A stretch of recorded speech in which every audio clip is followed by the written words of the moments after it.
Hi friends, Marc Mandel here. Welcome to episode number 1 of Customer Experience Under the Hood, a brand new show that I'm excited to share today with you guys and to see where it goes from there. Let me tell you what Under the Hood's about as we get started, because it is a brand new show that has had no prior example here. You know, a lot of people talk about customer experience technologies, all the technical stack that sits in our typical software workflows, except that most of us spend a lot of our time talking about these things from a business application standpoint. We talk about what these tools do. We talk about, in some cases, what they look like or kind of the output of them, but in a very business-centric way. That's not this conversation. Today, the purpose of this conversation is going to be to really get under the hood and really, as I say, kind of geek out for 20 or 25 minutes that we're together here in these areas. You know, I'll give you a little bit of background on kind of where the show came from. Now, I'm a car guy. I love cars, and one of the things I love to do is watch television shows about cars. And you probably have heard of a couple of these shows, whether it be the Jay Leno show called Jay Leno's Garage, or there's a show called Top Gear. These are shows where you can really geek out about car stuff and talk about the features of what made a certain car what it was. I want to do something like that with this type of technology. And I couldn't find an example of a show like that existing. Coming along a little further, you guys know, you've heard me talk about one of my partner companies, a company called Luminoso, before, a company that I really respect and admire. We've spent a lot of time, the Luminoso team and I, talking about how do we explain AI and natural language processing and what role does generative AI play in all this stuff. And we were working on their website recently, and we made a decision to say, let's take all the stuff on the website that's the heavy stuff, the technical stuff, the things that folks that are data scientists or data engineers or AI engineers really care about. And we put that aside and we called it kind of the nerds page. And what I want to do for purposes of this, we'll call it this show here, is have a show that lives on that nerds page. I want to be able to put together content that will resonate and will make sense for people who care passionately about what's going on under the hood in their technology.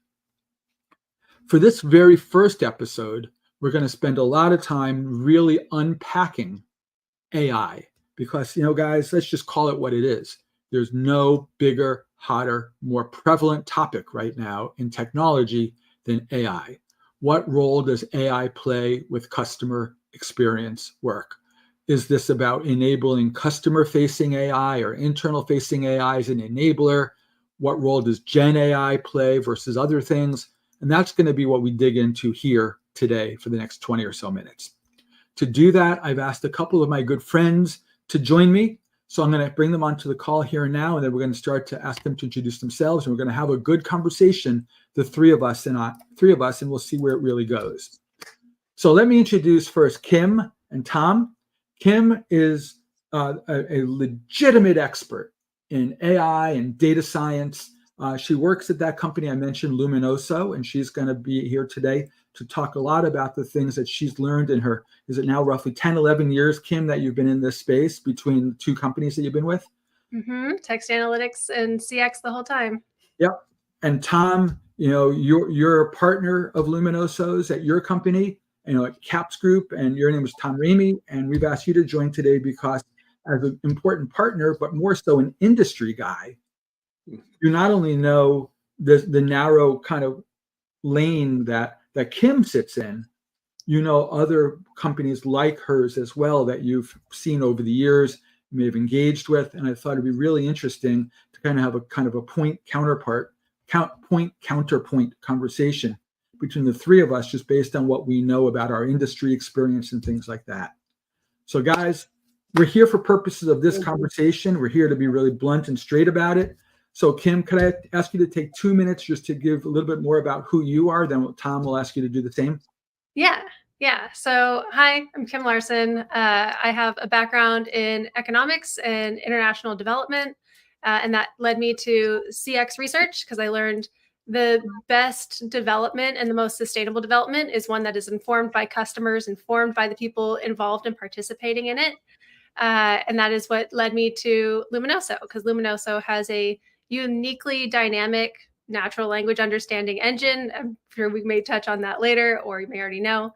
And it learns the way humans do. So we have to understand how humans learn language through immersion and through training as a hybrid. So we get to play with a lot of psychology things as we make real meaningful changes. Fantastic. And Tom, can you jump in and offer the same about you? Okay. Yes. Hello, everybody. I've been in text analytics now for about 20 years. I started a company, actually I started two, that's doing text analytics development, and we've been doing auto categorization, data extraction, sentiment analysis, using a variety of different software. And one of the reasons that we're partnering with Luminoso is because their software is really good. And so what we've been doing, I have a network of consultants, and we do development of the basic platform underlying text analytics. And I also am the host of or program chair for Text Analytics Forum, which is a conference I started about 8 years ago. Terrific. Thank you guys for being here. So I thought I would open up the conversation by doing what I like to do. I like to be a little bit of a troublemaker. You know, my mother used to call me an agitator. And what I'm going to do is I'm going to ask you guys just a big open question, and then we're going to try to just riff on this together, the three of us. And that's about ChatGPT.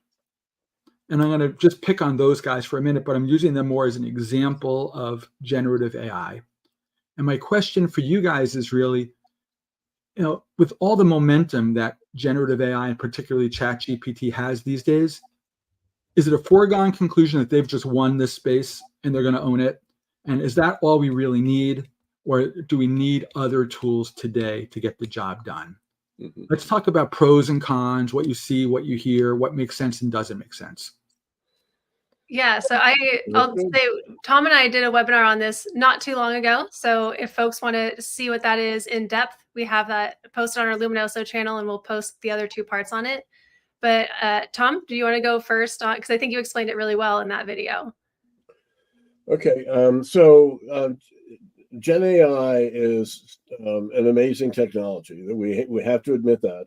But what I'm seeing now is more and more companies are trying to actually figure out how to actually make money off of this stuff. How do we use it to really improve our companies? And they're finding it's really difficult because ChatGPT and other generative AI technologies are really good at some things. And they're really good at being creative. They're good at summarizing certain things. They're good at creating rough drafts or starting. But the end result is not very good. And one of the big reason is that they're trained on public-facing content of all kinds. And when you try to incorporate that into an enterprise vocabulary is radically different from what you find in the public sphere. And so what you get is, in every case, so the technology, of course, is based on predicting the next word. That's really the whole foundation. That and some transformers and whatnot. But it's basically trying to figure out what's the most likely next word. Well, the most likely next word is the most popular word that they've been trained on. And we know for a lot of different areas, the most popular is very often kind of superficial, and it's not really a good in-depth answer. Interesting. Yeah, and I would elaborate on that. What Tom identified as the draft of an answer, I would identify as the easy answer, right? It's really good at solving the blank page problem, but in the field of data science and AI, and if you're trying to do something meaningful for the future and get ahead, it's really important to be based in like the reality. And part of getting that genuine, real data is grounding that effort in the effort of asking. So to Tom's point, you can do the type ahead, what's been said before, but if you're trying to prepare for uncertain futures, like no one expected March of 2020 to happen the way it did in November of 2020 or 2019. And so having those listening posts with specific questions that allow insights to be generated, because no one knows how I feel about something until they ask me. Right? They may be able to speculate based on my behavior, based on the other metadata associated with me, how I might act, but there's really no substitute for collecting the real data in the first place. So let's break this down a little bit, one level deeper. In the old days, we used to talk about two camps: natural language processing, and to a certain extent, natural language generation. It's kind of NLP, NLG. And to me, it sounds like the strength of the large language model use cases is natural language generation, or generating original or semi-original or derivative content.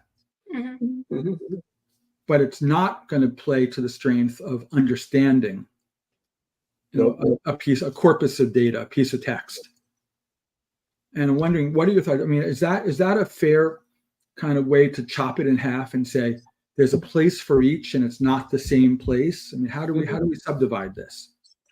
Yeah, I mean, the subdivision, I think, I mean, it's a significant subdivision, but what we're seeing is that the way to get the most out of both is not coming down on one side or the other, or doing one side or the other, but how do you put them together? How do they interact? Hybrid models of both NLP and NLG, as well as actually having a human in the loop as well.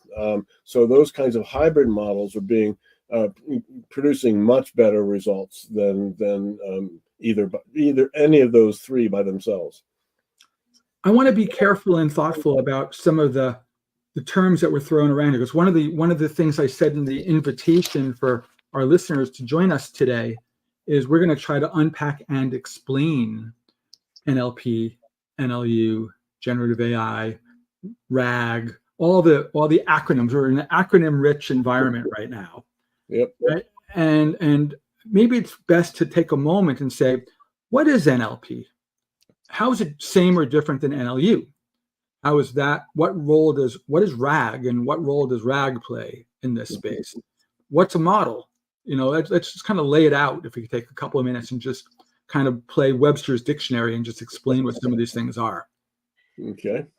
Either of you want to just take a stop at that? Let's say, natural language processing, or NLP, versus, let's say, natural language understanding of NLU. Are they exactly the same? Is one a subset of the other? What's the deal? Okay. I'll take a quick jump at it, and which is that I mean, NLP is a very established technology that has been used to do a lot of what we call standard text analytics kind of applications. What's a document about? Categorizing the document, finding all the important pieces of the document. What are the data that you can find in there? Natural language understanding is more of an internal facing, how do we understand language, as opposed to just simply going out and understanding it and building something that understands it. So auto-categorization, for example, we do a lot of that, can be done in two different ways. One is with machine learning, which is the sort of older definition, or the basis of the older definition of AI. Okay. And the other is what we call semantic AI, which is building semantic rules and applying them. So the difference, of course, I mean, machine learning is very good at finding patterns, not so good about dealing with language and understanding and concepts. Semantic AI is really good at that, and it's the piece that has probably changed more than any other in recent years. The early AI, both machine learning and semantic AI, failed. And they failed mostly, the machine learning failed because the computers just simply weren't powerful enough. They couldn't generate enough of the internals. And Semantic AI failed because they did the wrong kind of rules. They did these very rigid. In order to do this, you do step 1, step 2, step 3, step. I mean, that just doesn't work very well. It's too rigid. And so what's going on now is machine learning is coming to its fore because the machines are big enough. Semantic AI is coming to its power because it's using different kinds of rules. It's semantic-based rules, trying to understand the language and the patterns within the language. And so it's using, again, it's that breakdown patterns versus concepts. And to get really good, going back to the earlier point, to get really good solutions, you need them both. Hey, Tom, you're hitting on something that's kind of causing me to have a little bit of a PTSD reaction. and in particular, when you're talking about the failure of semantic rules, or the apparent failure of semantic rules, I was going to share a quick anecdote, and this goes back a long time ago. This has got to be 25 years ago. I'm not going to name names, but I was employed by a small company that came to the United States out of Europe to try to create a natural language enabled, remember Clippy, the little animated paperclip from Microsoft? Yes. They wanted to create kind of the next generation Clippy for websites, early websites, where they're going to have this little character, we'll call them an avatar character, that would sit in the corner of your display. And you could type to that character and ask it a question, and it would navigate you to the website or directly answer a question. And that company was chasing the opportunity for them of a lifetime. They were going to create an animated Ronald McDonald for McDonald's Corporation to put on their website, McDonald's.com at the time. And you could ask Ronald a whole bunch of questions about McDonald's and food and whatever, and it would be able to answer you. But Tom, to your point, that tool was so primitive. Right. All it really was a series of hardwired if-then statements. Right. If somebody says calories and Big Mac, the answer is 1934. Right. Right. And we went on this big sales call. We're gonna win the McDonald's business. And we flew to Chicago. They brought us in the conference room. We did the demo. It went fantastic because we wired it for the script. And then we turned to the people in the audience in the room and we said, who wants to ask Ronald a question? And a guy from the IT department in the back of the room put his hand up and he goes, I want to find out what's inside a chicken McNugget. And that was not something that we built a rule for. Right. So the way the constructs were set up, if it was none of those things, supposed to say, gee, I don't know. But for some reason, it didn't. For some reason, it thought one of the rules triggered, and the answer came back, their founder, Ray Kroc, is inside the chicken McNugget. Let's just say they didn't find it funny. Right? We got kicked out of the deal. We got kicked out of the room. We got kicked out of the building. We got kicked out of the state. Right? And that's what I think of when I think of 25 years ago, semantic rules. Right.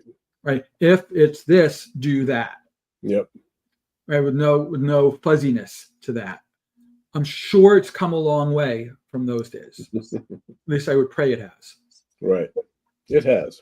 And at least some tools have, right? So I think to one of your earlier questions about like the difference between NLP and NLU. Yeah. Processing is a very structured thing. It is often reactive because you have to have a pre-existing library for that to work.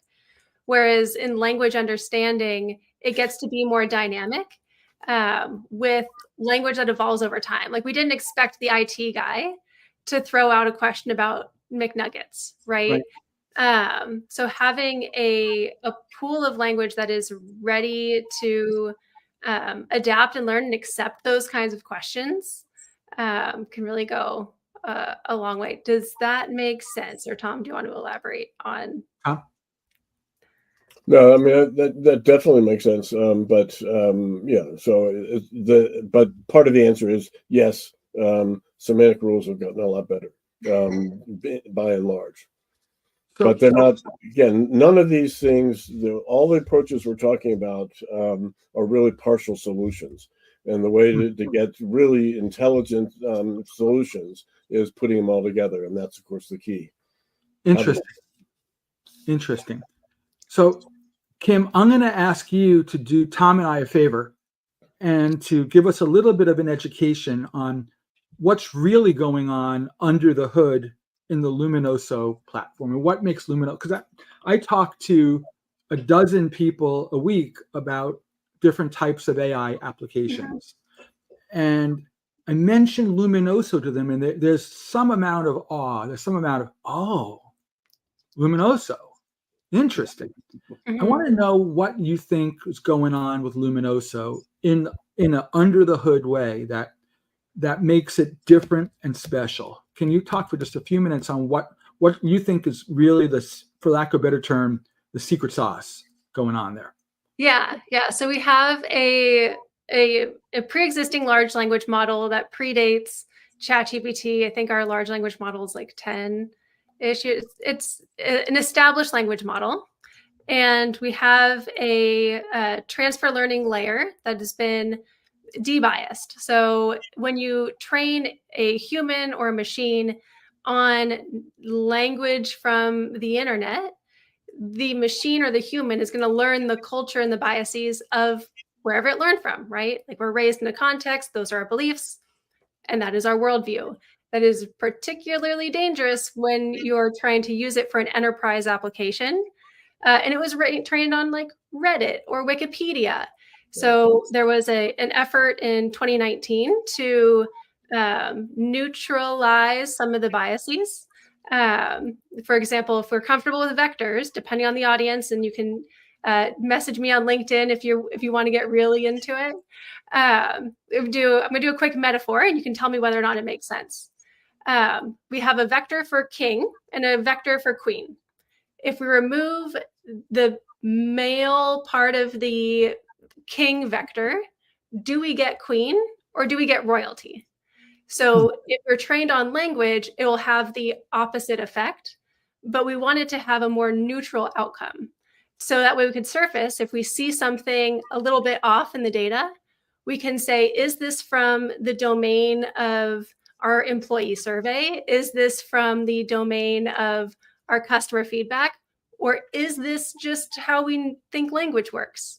So that's kind of what's special about us. The AI learns from the data what words mean based on this immersion style way of learning. So it looks for things used synonymously or in conjunction with each other. Locally, and Mark and Tom have both been familiar with the research project I did recently here in Portland. Small town vibes, lots of small businesses, streets. The way the Daylight Luminoso platform works, it could differentiate Lombard the street from Lombard House, the bar Brian owns. If you use a classic taxonomy approach, you'd be like, oh, Lombard, similar. Yes, but very, very different issues, right? One has local organizing, one needs better crosswalks. So that's the unique thing about Luminoso. So are you inferring by this that one approach is, what do they call it, unsupervised learning versus supervised? Tell me where that plays into this. Yeah, so supervised can be really helpful if you are the expert speaking to and listening to other experts, where you need to level the language, right? So doctors speaking to doctors, we know this chemical is this drug for this treatment. Great. That works really well for supervised because there needs to be one source of truth. I'm sure Tom has an infinite library of all the applications where we want to have that really structured data. But for this more unstructured approach, that's when we are listening, we're doing discovery. We need the data to speak for itself.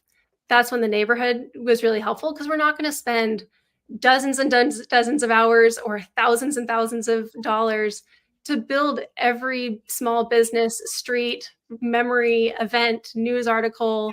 Where was the Blockbuster 20 years ago?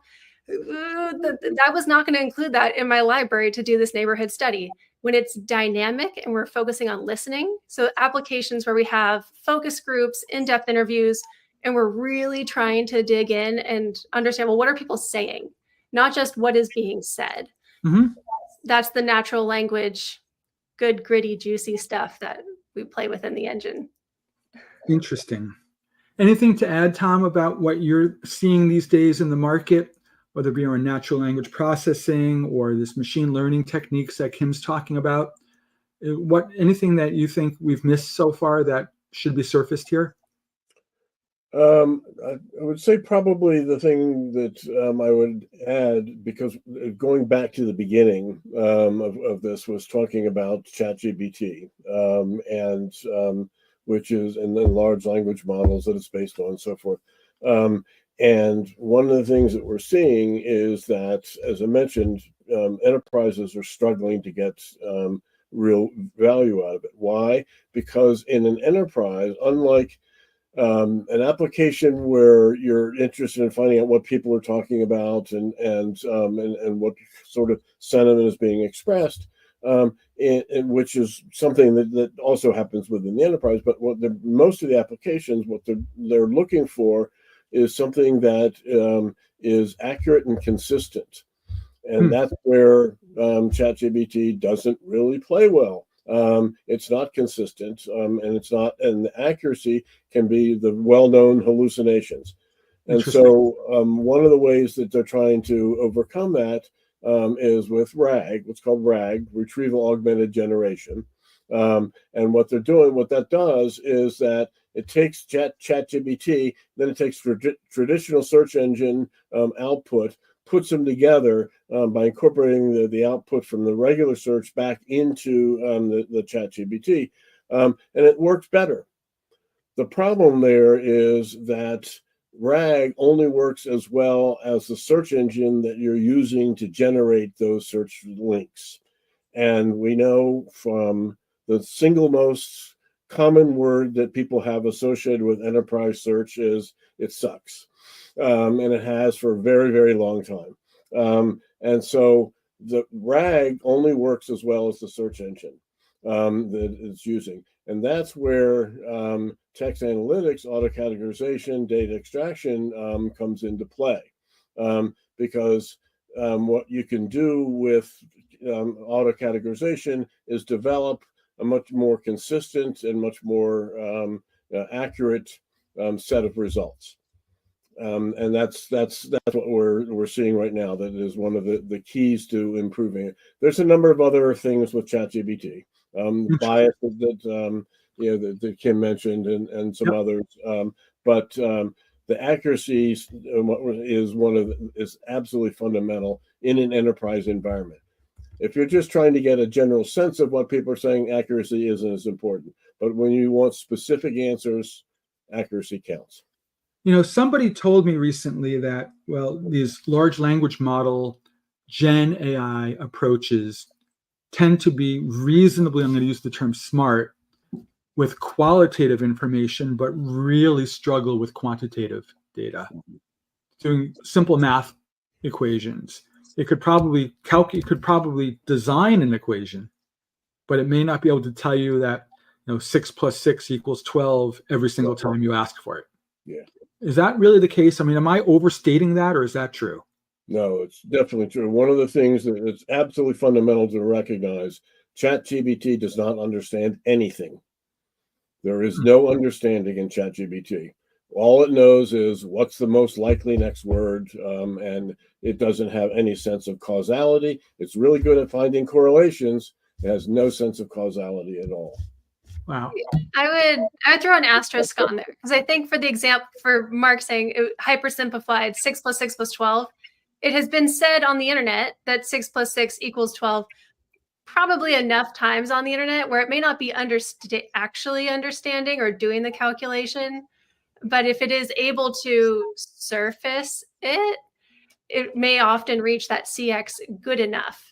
I see someone in the chat mentioned having a similar struggle with Qual, where it struggles with smaller insights. Mm-hmm. I think that granularity, if you're getting very specific, I think in the webinar, Tom talked about jailbreaking.